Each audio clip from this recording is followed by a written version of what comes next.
እንኳን ናብዚ ናይ ሎሚ ፍሉይ ዙረትናን መደብናን ብድሓን መጻኹም።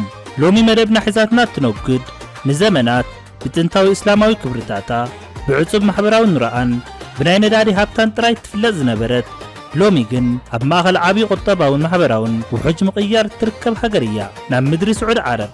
ስዑድ ዓረብ ክበሃል ከሎ ንዘመናት ኣብ ኣእምሮ ዓለም መፂኡ ዘንኳሕኳሕ ዝነበረ ቀዳማይ ስእሊ እቲ ፍጻመ ዘይብሉ ሰፊሕ ናይ ሑፃ በረኻ ሃብቲ ዝመልኦ ክፉት ነዳዲ ወይ ድማ እቲ እምብዛ ትርር ዝበለ ናይ ዓቃባውነትን ናይ ሃይማኖትን ሕግታት ጥራዩ ነይሩ። ንዓለም ለኸ ወጻእተኛታት እውን ከም ፍሉይ ዑደት ወይ ናይ ቱሪስት መዳረሻ ዘይኮነትስ ዕጹውቲ ሚስጥራዊ ዓለም እያ ነይራ። ነገር ግን ስዑድ ዓረብ ናይ ሎሚ ምስ ናይ ትማሊ ፍጹም ተሰማማዕ ኣይኮነትን። ኣብ ትሕቲ እቲ ቪዥን 2030 ዝበሃል ዓብዪ ናይ ለውጢ መደብ እታ ሃገር ንኹሉ ጥንታዊ ኣካይዳታታ ንድሕሪት ገዲፋ ማዕጾዓ ሙሉእ ብሙሉእ ንዓለም ትኸፍተላ። ሎሚ መዓልታዊ ህይወት ኣብ ስዑድ ዓረብ ከመይ ይመስል? እቲ ሰባት ሰምዕዎ ዝነበሩ ናይ መሰላትን ጸጥታን ድንጋጸ ሎሚ ሓቀኛ ገጹ ከመይ ይመስል? ወጻኢታት ኑሮ፣ ጸጥታ፣ ባህሊ ስራሕን እቲ ሓድሽ ማሕበራዊ ናጽነትን ከመይ ይንጸባረቕ? ካብዚ ኩሉ መዓልታዊ ኑሮ ብዝያዳ ድማ ኩሉ ዓለም ብድንጋጸን ብምትእምማንን ትኸታተሎ ዘላ ሓደ ዓብዪ ርእሰ ጉዳይ ኣሎ። ንሱ ድማ ስዑድ ዓረብ ካብ ሓሳብን ወረቀትን ወፂኣ እንተፈጥሮ ትዳፈረሉ ዘላ ቢልዮናት ዶላራት ዝፈሰሶ ኣሰሓሓቢ ናይ ኒኦም ሜጋ ፕሮጀክትን እታ 170 ኪሎ ሜትር ንውሓት ዘለዋ ናይ መስትያት ቀጥታዊት ከተማ ደላይን ሓቀኛ ኩነታታን ሚስጥራታን ከመይ ኣሎ? እዚ ፕሮጀክት እዚ ብሓቂ ዶ ናይ ሳይንስ ፊክሽን መጻኢ ዓለም እዩ ዋላስ ንዓለም ክትምስጥ ዝተዳለወ ናይ ፕሮፓጋንዳ ጸወታ? እቲ ብዓለም ለኸ ደረጃ ዝውረደሉ ዘሎ ናይ ሰብኣዊ መሰላትን ከባብያዊ ጽልዋን ነቐፌታታት ክሳብ ክንደይ ሓቂ እዩ? ኣብዚ ቪድዮ እዚ ንስዑድ ዓረብ ካብቲ ኣብ ጽርግያታታ ዘሎ መዓልታዊ ኑሮን ለውጥታትን ጀሚርና ክሳብ እቲ ሰማይ ዝትንክፍ ናይ መጻኢ ሕልምታታን ሚስጥራታን ክንድህስሶ ኢና። ንኹሉ ሕቶታትኩም ሓቀኛ መልሲ ሒዝና ቀሪብና ኣለና። ምሳና ጽንሑ። ጉዕዘና ሕጂ ይጅመር። ኣብ ስዑድ ዓረብ ዘሎ መዓልታዊ ህይወት ክለዓል ከሎ ኣብዚ ዝሓለፉ ሒደት ዓመታት ዝተረኣየ ማሕበራዊ ለውጢ ብሓቂ ታሪኻውን ንብዙሓት ዘገረመን እዩ። ንዘመናት ደቂ ኣንስትዮ መኪና ክዝውራ ፍጹም ዘይፍቀደሉ ናይ ሲኒማ ኣዳራሻት ተዓጽዮም ዝነበሩሉ ከምኡውን እቶም ሃይማኖታውያን ፖላይስ ወይ ሙታዋ ኣብ ጽርግያታትን ድኳናትን እናዞሩ ናይ ሰባት ኣከዳድናን ርክባትን ብትሪ ዝቆጻጸርሉ ዝነበሩ ናይ ጸሊም ኒቃብ ድባብ ሎሚ ሙሉእ ብሙሉእ ተቐይሩ እዩ። ስዑድ ዓረብ ንድሕሪት ክትምለስ ብዘይሕሰብ ቅልጣፈ ናብ ዘመናዊ ኣነባብራ ተሰጋገረላ። ሎሚ ደቂ ኣንስትዮ መኪና ጥራይ ዘይኮነስ ባቡርን ነፈርትን ክዝውራ ኣብ ላዕለዎት ናይ መንግስትን ውልቀ ትካላትን ሓላፍነት ሒዘን ክሰርሓ ምርኣይ መዓልታዊ ልሙድ ሓቂ ኮይኑ ኣሎ። እዚ ሓድሽ ማሕበራዊ ናጽነት ብዝያዳ ዝረአየላ ርእሰ ከተማ ሪያድን እታ ወደባዊት ከተማ ጅዳን እየን። እዘን ከተማታት እዚኣተን ሎሚ ብናይ ዓለም ለኸ ሙዚቃ ፌስቲቫላት፣ ናይ ሆሊውድ ሲኒማታት፣ ዓበይቲ ናይ ስፖርት ውድድራትን ድባብ ጸቢቐን ኣለዋ። ዓለም ለኸ ወጻእተኛታት ሰራሕተኛታት ብበዝሒ ዝነብሩሉ እዚ ሃገር ልዑል ጸጥታን ድሕንነትን ዘለዎ እዩ። ኣብ ፍርቂ ለይቲ ይኹን ንግሆ ኣብ ጽርግያታት ብሰላም ክትጓዓዝ ትኽእል ኢኻ። ምኽንያቱ እቲ ናይ ገበን መጠን ኣዝዩ ትሑት ስለ ዝኾነ መንእሰይ ስዑዲ ሎሚ ኣብ ዘመናውያን እንዳቡን ወይ ድማ ካፌ ተቐሚጦም ላፕቶፖም ሒዞም ክሰርሑን ክዕልሉን ምርኣይ ነቲ ናይ ቀደም ጽንኩር ምስሊ ዘጥፍአ ሓድሽ ገጽታ እዩ። ናብ ናይ ቁጠባ ሓቅታት ክንሰግር ከለና ህይወት ኣብ ስዑድ ዓረብ ብፍላይ ኣብ ዓበይቲ ከተማታት ዋግኡ እናኸበረ ይመጽእ ኣሎ። ክራይ ገዛ፣ ዓለም ለኸ ኣብያተ ትምህርቲ ወይ ድማ ኢንተርናሽናል ስኩልስ ንውሉዳትካ ከምኡውን መዓልታዊ ናይ ኢንሹራንስ ወጻኢታት ልዑል እዩ። ይኹን እምበር ሓደ ዓብዪ ቁጠባዊ ስሕበት ኣሎ። ንሱ ድማ ኣብ ስዑድ ዓረብ ናይ ውልቀ ሰብ ደሞዝ ግብሪ ወይ ድማ ኢንካም ታክስ የለን።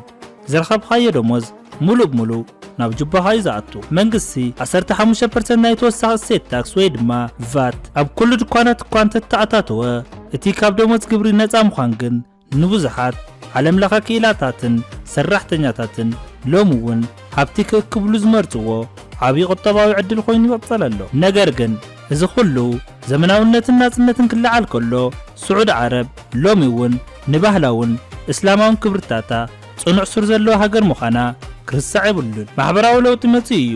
ነገር ግን ሃይማኖት ሎሚ እውን ናይቲ ማሕበረሰብ ዓብዪ መምርሒ እዩ።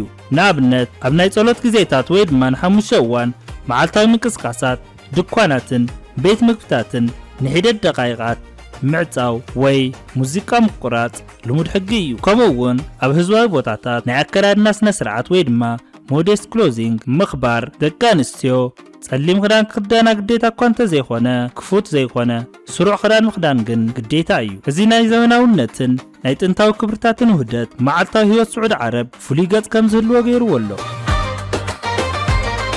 ናብ ናይ ስራሕ ዓለምን ቁጠባዊ ምንቅስቃስን ናይዚ ዓዲ ክንሰግር ከለና ሓደ ሓድሽ መጻኢ ሰብ ቀዳማይ ዝረኽቦ ፍሉይነት እቲ ምስ ክሊማ ዝተኣሳሰር ናይ ስራሕ ባህሊ እዩ። ስዑድ ዓረብ ብጣዕሚ ልዑል ሙቐት ዘለዎ ሃገር እያ። ብፍላይ ኣብ እዋን ሓጋይ ካብ ጉንበት ክሳብ መስከረም እቲ ሙቐት ካብ 45 ዲግሪ ሴልሲየስ ንላዕሊ ሓሊፉ ክሳብ 50 ዲግሪ ዝበጽሓሉ ግዜታት ኣዝዩ ልሙድ እዩ። ስለዚ ድማ እዩ እቲ ናይ ስራሕ ግዜ ሰሌዳ ነዚ ሓቂ ዝሓሊፉ ዝተሰርዐ።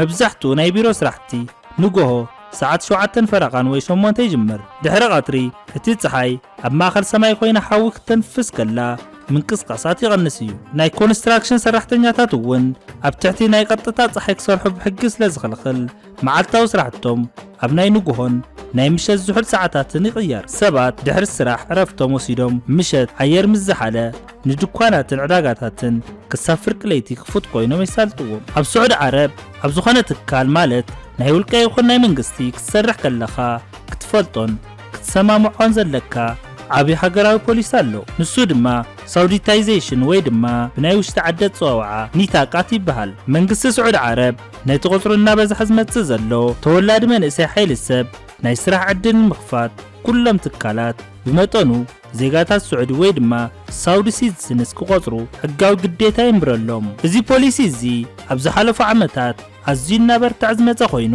ንብዙሓት ቀለልቲ ናይ ሬስቶራንት ናይ መሸጣ ድኳናትን ናይ ምምሕዳር ስራሕትን ንናይ ውሽጢ ሃገር ዜጋታት ጥራይ ዝሕግዙ ገይርዎ ኣሎ።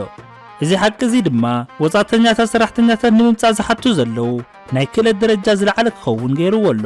ሓደ ወጻእተኛ ናብዚ ሃገር ክመጽእ እንተኾይኑ ንናይ ውሽጢ ሃገር ሰብ ክትኮ ዘይኽእል ልዑል ክኢላነትን ሞያዊ ብቕዓትን ክህልዎ ግዴታ እዩ። ይኹን እምበር እቲ ሳውዲታይዜሽን ንናይ ወጻኢ ሰራሕተኛታት ዕድል የጽብበሎ ማለት ኣይኮነን። እቲ ሃገር ቁጠባኣ ካብ ነዳዲ ጥራይ ተጸባይነት ንዘይምግባር ሒዛቶ ዘላ ናይ ቪዥን 2030 መደብ ሓድሽ ዓበይቲ ናይ ስራሕ ዕድላት ፈጢሩ ኣሎ። ብፍላይ ኣብ ናይ ዓበይቲ ሜጋ ፕሮጀክታትን ምህንድስናን ወይ ድማ ሜጋ ኢንጂነሪንግ ፕሮጀክትስ ቴክኖሎጂን አርቲፊሻል ኢንተለጀንስን ወይ ድማ ኤአይ ፋይናንስ ቱሪዝምን ናይ መዘናግዒ ዓውድታትን ዘሎ ናይ ክኢላታት ጠለብ ልዑል እዩ። ካብ መላእ ዓለም ዝመጹ መሃንዲሳት ኣካየድቲ ስራሕ ወይ ድማ ማናጀርስ ሓካይምን ናይ ዲጂታል ክኢላታትን ሎሚ እውን ብሉጽ ክፍሊትን ጥቕማጥቕምን ወይ ድማ ፓኬጅስ እናተዋሃቦም ይውሕዙ ኣለዉ። ስዑድ ዓረብ ናይ ቁጠባ ዓወታት ንምስፋሕ ንናይ ዓለም ለኸ ኩባንያታት ዓበይቲ ናይ ምቅጻል ዕድላት ትኸፍተላ። ሕጂ ድማ ናብቲ ናይዚ ፍሉይ ቪድዮና ኣዝዩ መሳጢ ንዓለም ብስንባደ ሒዙ ዘሎ ርእሰ ጉዳይ ክንሰግር ናብቲ ካብ ሓሳብን ወረቀትን ወፅዩ እንደረት ተፈጥሮ ዝዳፈር ዘሎ ዓብይ ናይ መጻኢ ሕልሚ። ስዑድ ዓረብ ንዘመናት ቁጠባ ኣብ ትሕቲ ምድሪ ብዝርከብ ጸሊም ወርቂ ወይ ነዳዲ ጥራይ ዝተመስረተ እዩ ነይሩ። ነገር ግን ዓለም ናብ ቀጠልያ ሓይልን ዘላቂ ቁጠባን እናገስገሰት ኣብ ትኸደሉ ዘላ እዋን እቲ ናይ ነዳዲ ዘመነ ክብሪ ከም ዘብቅዕ ዝተረድኦ እቲ መንግስቲ ሓድሽ ናይ ህይወት መስመር ክሰርሕ ተገዲዱ ኣሎ። ንሱ ድማ እቲ ብወልጋዊ መስፍን መሐመድ ቢን ሳልማን ዝምራሕ ቪዥን 2030 እዩ። እዚ ትልሚ እዚ ንዚ ሃገር ናብ ናይ ቱሪዝም ቴክኖሎጂን ዓለም ለኸ ወፍርን ማእኸል ንምቕያር ዝዓለመ ኮይኑ ቁጠባኣ ካብ ነዳዲ ሙሉእ ብምሉእ ንምንጋፍ ዝተሓንጸጸ እዩ። ነዚ ንምስኻዕ ድማ እዩ እቲ ንኣእምሮ ሰብ ዝፈታተን $500 ቢልዮን መበገሲ በጀት ዝተመደበሉ ኒኦም ዝበሃል ሜጋ ከተማ ክሕንጸጽ ዝተወሰነ። ኒኦም ዝብል ስም ቀሊል ናይ ስያሜ ምርጫ ኣይኮነን። ካብ ክልተ ቃላት ዝተዋሃሃደ ኮይኑ ኒኦ ማለት ብናይ ግሪክ ቋንቋ ሓድሽ ማለት ክኸውን ከሎ እታ ኤም ድማ ነታ ሙስተቅባል እትብል ናይ ዓረብኛ ቃል ማለት መጻኢ ንምውካል ዝተወሰደት እያ። ብሓፈሽኡ ሓድሽ መጻኢ ማለት እዩ። እዚ ዓብይ ፕሮጀክት እዚ ዝህነጸሉ ዘሎ ቦታ ኣብ ሰሜናዊ ምዕራብ እታ ሃገር ኣብ ዞባ ታቡክ ኮይኑ ምስ ግብፅን ዮርዳኖስን ዘራኽብ ኣብ ጥቓቲ ስትራቴጂካዊ መስመር ቀይሕ ባሕሪ እዩ። እቲ መደብ ተራ ዘመናዊነት ከተማ ወይ ፎቕ ምውቃዕ ኣይኮነን። ኒኦም ማለት ካብ ባዶ ተላዒሉ ካብ ኩሉ ዓለም ዘለዉ ብሉጻት መሃንዲሳትን ስነ ጥበበኛታትን ሳይንቲስታትን ተኣኪቦም ፍጹም ብናይ ተፈጥሮ ሓይሊ ወይ ድማ 100% ሪኒዋብል ኢነርጂ ናይ ፀሓይን ንፋስን ጥራይ ትንቀሳቐስ ካብ መካይንን ካርቦን ልቀትን ወይ ድማ ዜሮ ኢሚሽን ነፃ ዝኾነት ከምኡውን ብናይ አርቲፊሻል ኢንተለጀንስ ወይ ድማ ኤአይን ሮቦታትን ዝመሓደር ፍጹም ናይ መጻኢ ዓለም ክፈጥሩ እዩ ትልሚ። እዚ ሰፊሕ ናይ ንኦም ክልል ኣብ ውሽጡ 4 ዓበይቲ ፍልያት ፕሮጀክታት ሒዙ ኣሎ። እታ ቀዳመይትን ዝያዳ ዓለም ዘዘራረበትን ደላይን እያ። ንሳ ድማ እታ 170 ኪሎ ሜትር ዝትዝርጋሕ ቀጥታዊት ከተማ እያ። እቲ ካልኣይ ትሮጄና ይበሃል። ንሱ ድማ ኣብ ማእኸል በረኻ ዓበይቲ ኣኽራናት ምጥቃም ንመጀመርታ ግዜ ኣብ ማእኸላይ ምብራቕ ናይ በረድ ምንሽርሻር ዝስርሐሉ ዘለው ፍሉይ ቦታ እዩ። እቲ ሳልሳይ ድማ ኦክሳጎን ይበሃል። ንሱ ድማ ኣብ ልዕሊ ባሕሪ ዝንሳፈፍ ሙሉእ ብሙሉእ ብናይ ቴክኖሎጂን ጽዕነትን ዝሰርሕ ናይ ሓይሊ ማእኸል እዩ። እቲ መወዳእታ ድማ ሲንዳላህ እዩ። ንሱ ድማ ኣብ ቀይሕ ባሕሪ ዝርከብ ንህቡባት ሃብታማት ዓለም ዝተዳለወ ናይ ጀልባታትን ናይ ቅንጦት መዘናግዕን ደሴት እዩ። እዚ ኩሉ ሕልሚ ንዓለም ዘገርም እኳ እንተኾነ እዚ ብሓቂ ዶ ክስራሕ ዝኽእል ሕልሚ ድዩ ዋላስ ደረጃ ዘይብሉ ድፍረት ዝብል ሕቶ ካብ መሃንዲሳት ዓለም ዓብዪ ክትዕልዒል ኣሎ። ኣብ ውሽጢ እቲ ሰፊሕ ናይ ኒኦም ሜጋ ፕሮጀክት ዘሎ ንዓለም ብዝያዳ ዘሰንበደ ዘዘራረበን ንልሙድ ናይ ከተማ ኣሰራርሓ ታሪኽ ንድሕሪት ዝገደፈን ክፋል ደላይን እዩ። ንዘመናት ዓለምና ከተማታት ክትሃንጽ ከላ ብናይ ክቢ ወይ ድማ ብሰፊሕ ዝዝርጋሕ መዋቕር እያ ትሰርሕ ነይራ። እዚ ድማ ጽርግያታት፣ መካይን፣ ናይ ትራፊክ ጻዕቕን ናይ ትኪ ብከለን ወይ ድማ ፖሊሽን ከስዕብ ጸኒሑ እዩ። ደላይን ግን ነዚ ኣካይዳ እዚ ሙሉእ ብሙሉእ ትሰግረላ። ንሳ ስፍሓታ 200 ሜትሮ ጥራይ ዝኾነ ቁመታ ወይ ራእያ ሰማይ ዝተንከፈ 500 ሜትር ቁመት ዘለዋ በቲ ክልተ ገጻ ድማ ብናይ መስትያት መንደቕ ዝተሸፈነ 170 ኪሎ ሜትር ቁልጭ ዝበለ ቀጥታዊ ወይ ድማ ሊኒያር መስመር እያ። እዛ ከተማ እዚኣ ካብ ገማግም ቀይሕ ባሕሪ ተላዒላ ናብ ውሽጢ ዓሚቕ በረኻን ኣኽራናትን እያ ትዝርጋሕ። ኣብዛ 170 ኪሎ ሜትር ትዝርጋሕ ከተማ 9 ሚልዮን ህዝቢ ክነብር እዩ ተባሂሉ እዩ ተሓሲቡ ዘሎ። እቲ ዝዓበየ ቁም ነገር ድማ ኣብዛ ከተማ እዚኣ ሓንቲ መኪና ትኹን ሓደ ናይ ኮንክሪት ጽርግያ ኣይክህሉን እዩ። ከተማ ከይብከል ተባሂሉ ኩሉ ነገር ብናይ ዜሮ ካርቦን ፍልስፍና እዩ ተሓንፂጹ። ሰባት መዓልታዊ ዘድልዮም ነገራት ትምህርቲ፣ ሕክምና፣ ስራሕ፣ ናይ መዘናግዒ ፓርክታትን ድኳናትን ካብ ገዝኦም ወፂኦም ብናይ 5 ደቂቕ ናይ እግሪ ጉዕዞ ወይ ድማ 5 ሚኒት ዎክ ጥራይ ክረኽብዎ ከም ዝኽእሉ ጌርካ እዩ እቲ ህንፃ ተሓንፂጹ። እዚ ኣሰራርሓ እዚ ዜሮ ግራቪቲ አርባኒዝም ይበሃል። ትርጉሙ ድማ ከተማታት ብስፍሓት ናብ ጎኒ ከይተዘርግሓ ንላዕሊ ወይ ድማ ቨርቲካል ብምድራብ ሰባት ኣብ ሓደ ከባቢ ኩሉ ነገር ብቐሊሉ ንምርካብ ዝሕግዝ ናይ ስነ ህንፃ ንድፊ እዩ። ኣብዚ ሓደ ሕቶ ይለዓል። መካይን ከይሃለዋ ሓደ ሰብ ካብ ጫፍ ናብ ጫፍ እዛ 170 ኪሎ ሜትር ዝንውሓታ ከተማ ከመይ ገይሩ ክጓዓዝ ይኽእል? መሃንዲሳት ስዑዲ ነዚ ዝመለሱሉ መንገዲ ዘገርም እዩ። እታ ከተማ 3 ሌየርስ ኣለዋ። እቲ ናይ ላዕለዋይ ክፋል ንሰባት ንባሕርን ኣየርን ጥራይ ዝተሓደገ ኮይኑ እቲ ናይ ውሽጢ ምድሪ ክፋል ድማ ናይ ጽዕነት ኣገልግሎት እዩ። ኣብቲ ዝተሓተ ናይ ውሽጢ ምድሪ መዋቕር ድማ ብጣዕሚ ፈጣን ዝኾነ ናይ ሃይፐርሉፕ ዓይነት ባቡር ክነጉድ እዩ። እዚ ባቡር እዚ ካብ ጫፍ ናብ ጫፍታ ከተማ ንምብጻሕ 20 ደቂቕ ጥራይ እዩ ዝወስደሉ። እዚ ንኣእምሮ ሰብ ዝፈታተን ናይ ቴክኖሎጂን ስነ ህንፃን ጥበብ ንብዙሓት ሰባት ናይ ሳይንስ ፊክሽን እዩ ዝመስሎም። ነገር ግን እዚ ሰማይ ዝትንክፍ ንድፊ እዚ ምስቲ ምድራዊ ቁጠባዊ ሓቅን ናይ ምህንድስና ተጻብኦታትን ክጋጨው ከሎ ዓበይቲ ምስጢራትን ብድሆታትን ክወልድ ጀሚሩ ኣሎ። እዚ ኩሉ ሰማይ ዝትንክፍ ሕልምታትን ዘገርም ናይ መስትያት ስነ ህንፃን ንዓለም ዝሐጉስ እኳ እንተመሰለ እቲ ሕቡእ ገጽን እቲ ኣዝዩ ዘሰሓብ ሓቅን ግን ሕጂ ይጅምር። ደላይን ካብዚ ህንፃ ጀሚሩ ብዓለም ለኸ ደረጃ ካብ ተመራመርቲ ተፈጥሮን ከባቢያዊ ክኢላታትን ዓበይቲ ነቐፌታታት ይወርደሉ ኣሎ። እቲ ዝዓበየ ስግኣት እቲ 170 ኪሎ ሜትር ዝነውሕን 500 ሜትር ቁመት ዘለዎን ናይ መስትያት መንደቕ ወይ ድማ ሚረር ወል እዩ። እዚ መስትያት እዚ ነቲ በረኻን ሰማይን ዘንጸባርቕ ስለ ዝኾነ ኣብቲ ከባቢ ዝሓልፋ ብሚልዮናት ዝቑጸራ ዘላውያን ኣዕዋፍ ወይ ድማ ሚግራቶሪ በርድስ ነቲ መንደቕ ክሪኦ ስለ ዘይኽእላ እናመጻ ክጋጨዋን ዓብዪ ናይ ህይወት እልቂት ከስዕብን ከም ዝኽእል ተመራመርቲ የጠንቀቑ። ከምኡውን እቲ ነዊሕ መንደቕ ነቶም ኣብ በረኻ ዘለዉ እንስሳታት ርክቦምን ጉዕዞኦምን ዝዓጹ ንተፈጥራዊ ሚዛን እቲ ከባቢ ዝብክል ዓብዪ ዕንቅፋት ኮይኑ ኣሎ። ካብ ከባቢ ወፃኢ ድማ እቲ ፕሮጀክት ዓብዪ ናይ ሰብኣዊ መሰላት ክትዕን ዓለም ለኸ ፖለቲካዊ ጸቕጥን ኣልዒሉ እዩ። እዚ ኒኦም ዝበሃል ሜጋ ከተማ ዝዓርፈሉ ዘሎ ሰፊሕ መሬት ባዶ በረኻ ኣይኮነን። ንዘመናት ካብ ወለዶ ናብ ወለዶ እቲ ከባቢ ዓዶምን መሬቶምን ገይሮም ዝነበርሉ ናይ ህይወታት ዝበሃሉ ጥንታውያን ናይ በረኻ ዓሌታት ይነብሩሉ ነይሮም። መንግስቲ ነቲ ፕሮጀክት ምስፋሕ ክብል ነቶም ነበርቲ ካብ መሬቶም ክግዕዙን ገዛውቶም ከፍርሱን ምግዳዱ ዓብይ ናይ ተቃውሞ ቃና ፈጢሩ እዩ። ገለ ካብቶም ምግዓዝ ፍቃደኛ ዘይነበሩ ተወለድቲ ዓሌት ምስ ናይ ጸጥታ ሓይልታት ተጋጭዮም ናይ ማእሰርትን ጽኑዕ መቕጻዕትን ፍርዲ ከም ዝተበየነሎም ዓለም ለኸ ናይ ሰብኣዊ መሰላት ትካል ኣምነስቲ ኢንተርናሽናል ብሰፊሑ ከም ዝነቕፍዎ ናይ ታሪኽ ጸሊም ዛንታ ኮይኑ ተመዝጊቡ ኣሎ። ካብዚ ኩሉ ብዝያዳ ግን እቲ ፕሮጀክት ሎሚ ዘጋጥሞ ዘሎ እቲ ዝዓበየ ብድሆ ምስቲ ምድራዊ ቁጠባዊ ሓቂ ወይ ድማ ፋይናንሻል ሪያሊቲ ዝተኣሳሰረ እዩ። $500 ቢልዮን ተባሂሉ ዝተገመተ በጀት ነቲ ኩሉ ሕልምን ምስራሕ እኹል ከም ዘይኾነን ዋግኡ ትሪልዮናት ዶላራት ክሓትት ከም ዝኽእልን መሃንዲሳት ይገልጹ።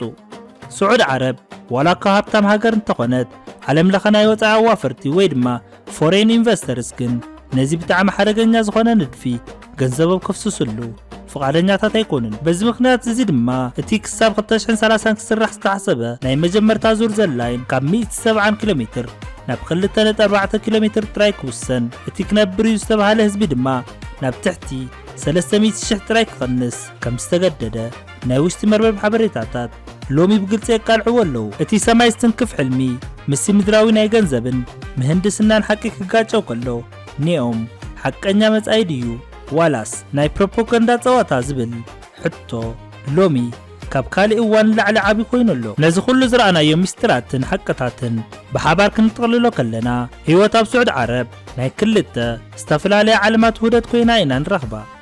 በቲ ሓደ ገጽ ኣብቲ መዓልታዊ ኑሮ ዘሎ ክውንነት ክረአ ከሎ ሰባት ርጉእ ፍጹም ልዑል ጸጥታ ዘለዎ ካብ ውልቀ ደሞዝ ግብሪ ነፃ ዝኾነን ዘመናዊ ማሕበራዊ ናጽነቱ ዝሓለወን ጽቡቕ ህይወት ይመርሑ ኣለዉ። እቲ ሃገር ንደቂ ኣንስትዮን ንመንእሰይን ዝኸፈቶ ናይ ናጽነት ማዕጾ ንድሕሪት ዝምለስ ኣይኮነን። በቲ ካልእ ገጽ ድማ እታ ሃገር ንመጻኢ ወለዶ ትሰርሖ ዘላ ዶብ ተፈጥሮን ዓቕሚ ገንዘብን ዝዳፈር ናይ ኒኦም ሜጋ ፕሮጀክት ሎሚ ኣብ መንጎ ዓብይ ናይ መሃንዲሳት ተስፋን ዓብይ ናይ ቁጠባዊ ስግኣትን ተዋሒጡ ይርከብ። እቲ ሓቂ ግን እቲ 170 ኪሎ ሜትር ዝነበረ ሕልሚ ደላይን ብሰንኪ ቁጠባዊ ጸቕጢ ናብ ሒደት ኪሎ ሜትራት ይተዓጻጸፍ እምበር ስዑድ ዓረብ ነቲ ሒዛቶ ዘላ ናይ ለውጢ ጉዕዞ ንድሕሪት ከም ዘይትምልሶ ንዓለም ኣርያ እያ። እዚ ሜጋ ፕሮጀክት ሙሉእ ብሙሉእ ይሳኻዕ ወይ ኣይሳኻዕ እታ ሃገር ካብ ነዳዲ ወፃኢ ሓድሽ ታሪኽ ንምጽሓፍ ዝገብሮ ድፍረት ንታሪኽን ቁጠባን ማእኸላይ ምብራቕ ንዘለዓለም ዝቐየረ እዩ። ስዑድ ዓረብ ሎሚ ናይ በረኻን ናይ ጥንታውነትን ንድፊ ጥራይ ዘይኮነትስ ናይ መጻኢ ቴክኖሎጂን ናይ ዓለም ለኸ ውድድርን ዓባይ መድረኽ ምዃና ኣመስኪራ እያ። ክቡራት ተዓዘብትና እቲ ብዛዕባ ህይወት ኣብ ስዑድ ዓረብን እቲ ኣሰሓሓቢ ናይ ኒኦም ሜጋ ፕሮጀክትን ዝነበረና ሰፊሕ ቪድዮ ኣብ መወዳእታ በፂሑ ኣሎ። እዚ መደብ እዚ ንስዑድ ዓረብ ካብቲ ዝውረየላ ወፃኢ ብሓቀኛ ገጹ ክትርድእዋ ከም ዝሓገዘኩም ተስፋ ንገብር። እዚ ቪድዮ እዚ እንተፈቲኹምዎ ነቲ ቻናልና ንምሕጋዝ ላይክ ክትገብሩ ዘለኩም ርእይቶ ወይ ሕቶታት ድማ ኣብ ታሕቲ ኮመንት ክትጽሕፉልና ከምኡ'ውን ሳብስክራይብ ብምግባር ቤተሰብ ይኹኑ። ካብ ልቢ የቐኒልና ብኻልእ መሳጢ ርእሰ ጉዳይ ሒዝና ክሳብ ንራኸብ ሰላምን ጥዕናን ንኹለና ቻው።